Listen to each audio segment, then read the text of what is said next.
So hello everyone, welcome you all at nimbus learning powered by engineers academy. मैं अक्षय आप सबका स्वागत करता हूं इस सेशन में। इस सेशन में हम देखने वाले हैं एक interesting fact with detailed concept. My dear friend, आपने सुना होगा, आपने कभी देखा भी होगा, महसूस किया होगा माय डियर फ्रेंड, कि जब आप किसी कॉपर रोड को, कोई भी रोड ले लीजिए, उसे डिफॉर्म करना चाहते हैं, उसे मोड़ना चाहते हैं, तो वो आराम से मुड़ जाती है। लेकिन अगर उसे वापस आपको रिबेंड करना होता है, या मैं कहूं उसे वापस अपनी इनिशियल पोजीशन में लाना होता है, तो आपको काफी फोर्स लगाना पड़ता है माय डियर फ्रेंड।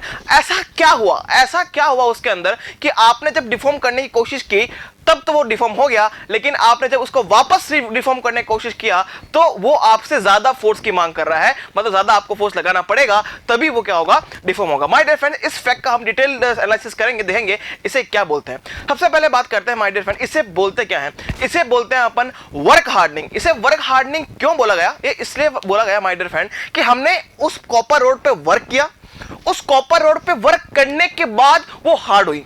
बोलो क्लियर है? इसलिए हम कहते हैं इसे वर्क हार्डनिंग, और इसे ही कहते हैं my dear friend strain hardening. So what is the concept behind this? इसके पीछे कॉन्सेप्ट क्या है?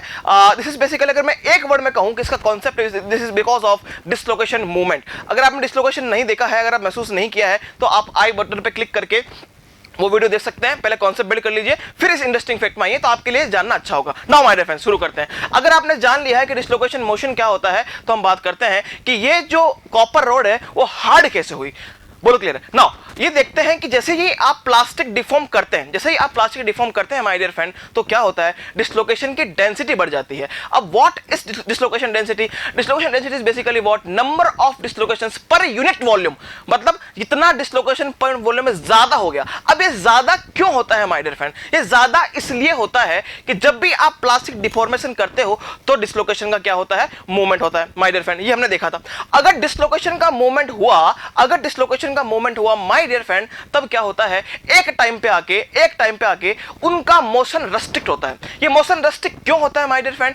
अगर आप देखते हैं कि एक क्रिस्टल की बात करें तो उसमें हजारों प्लेन होते हैं, उनमें से कुछ प्लेन स्लिप प्लेन होते हैं। स्लिप प्लेन का मतलब क्या? स्लिप प्लेन का मतलब क्या माय डियर फ्रेंड, कि जहां पे डिसलोकेशंस मूव कर पाते हैं उन्हें ही स्लिप प्लेन कहते हैं। या मैं कहूं जिस प्लेन का प्लेनर डेंसिटी ज्यादा होती है, जहां पे एटम्स भरे भरे रहते हैं, उन्हें हम क्या कहते हैं, स्लिप प्लेन कहते हैं। और एटम्स का मूवमेंट उन्हीं प्लेन में होता है। वो इसलिए होता है कि एटम अपनी मिनिमम एनर्जी खर्च करके स्टेबल कंडीशन में आ पाए। नाउ माय डियर फ्रेंड्स, तो अगर आपका डिसलोकेशन, जब आपने प्लास्टिक डिफॉर्मेशन किया, तो वो क्या हुआ, स्लिप प्लेन में मूवमेंट होना शुरू हुआ माय डियर फ्रेंड। और एक जगह आके जब वो मिल गए देन उन्हें देखा, अब जहां वो जिस प्लेन में जाने वाले हैं वो उनको स्लिप प्लेन नजर नहीं आता। बोलो क्लियर है कि नहीं? मतलब क्या कि पहले डिसलोकेशन का मूवमेंट हुआ और जिस प्लेन में वो गए वो स्लिप प्लेन नहीं था। अगर स्लिप प्लेन नहीं होगा माय डियर फ्रेंड, तो क्या मुझे बताओ, डिसलोकेशन का मूवमेंट होगा? नहीं, स्लिप डिसलोकेशन तो आ रहे हैं, लेकिन वो जिस प्लेन में एंटर होंगे, मिक्स होके, that is not slip plane.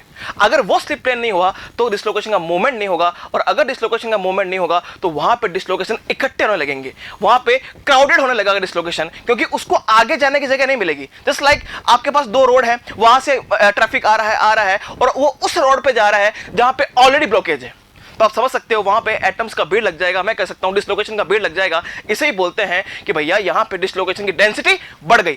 अगर डिसलोकेशन की डेंसिटी बढ़ गई तो उनके मूवमेंट में दिक्कत आएगी, अगर उनके मूवमेंट में दिक्कत आई, इसे ही बोलते हैं my dear friend sessile dislocation. क्या बोलते हैं इसे? सेसाइल डिसलोकेशन, या मैं कह सकता हूं यहां पे डिसलोकेशन का पाइलअप होता है, डिसलोकेशन का समूह बनता है। इसकी वजह से my dear friend, crowded dislocation होने की वजह से डिसलोकेशन का मूवमेंट होना मुश्किल होता है। और अगर डिसलोकेशन का मूवमेंट होना मुश्किल हुआ माय डियर फ्रेंड, तो क्या होगा, क्या प्लास्टिक डिफॉर्मेशन होगा? आप कहेंगे नहीं सर, क्योंकि प्लास्टिक डिफॉर्मेशन तभी होता है जब डिसलोकेशन का मूवमेंट होता है माय डियर फ्रेंड। ये हम कॉन्सेप्ट में समझ चुके हैं। नाउ तो हमने देखा जैसे ही डिसलोकेशन का पाइलअप हुआ, उसे हमने कहा सेसाइल डिसलोकेशन, और उसकी वजह से डिसलोकेशन का मूवमेंट रेस्ट्रिक्ट हुआ। अगर डिसलोकेशन का मूवमेंट रेस्ट्रिक्ट हुआ तो माय डियर फ्रेंड उसकी जो यील्ड स्ट्रेंथ है वो बढ़ जाएगी, और वो जो मेटेरियल है हार्ड हो जाएगा। आप अगर की शीट को मोड़ पा रहे हो, इसका मतलब है कि उसका प्लास्टिक डिफॉर्मेशन हो रहा है।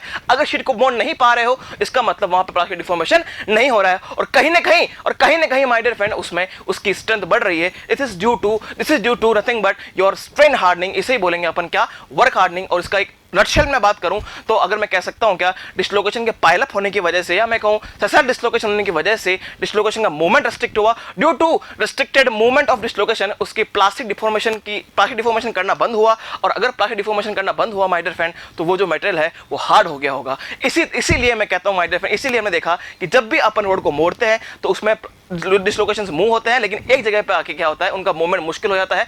उनका मूवमेंट रिस्ट्रिक्ट होने की वजह से ही माय डियर फ्रेंड वो आगे मूव नहीं कर पाते हैं। आगे मूव नहीं कर पाए तो प्लास्टिक डिफॉर्मेशन संभव नहीं हो पाता है, इसलिए आपका जो मटेरियल है वो हार्ड होता है। I hope my dear friends आपको ये कॉन्सेप्ट समझ में आया होगा। हमने कॉन्सेप्ट देखा, उसके पीछे इंटरेस्टिंग फैक्ट देखा और डिटेल डिस्कशन किया। अगर आपको कुछ समझने को मिला है, कुछ जानने को मिला है, तो इस वीडियो को लाइक कीजिए और कमेंट जरूर कीजिए, हम बताएं, हमें इससे मोटिवेशन मिलता है। Thank you so much guys, जय हिंद।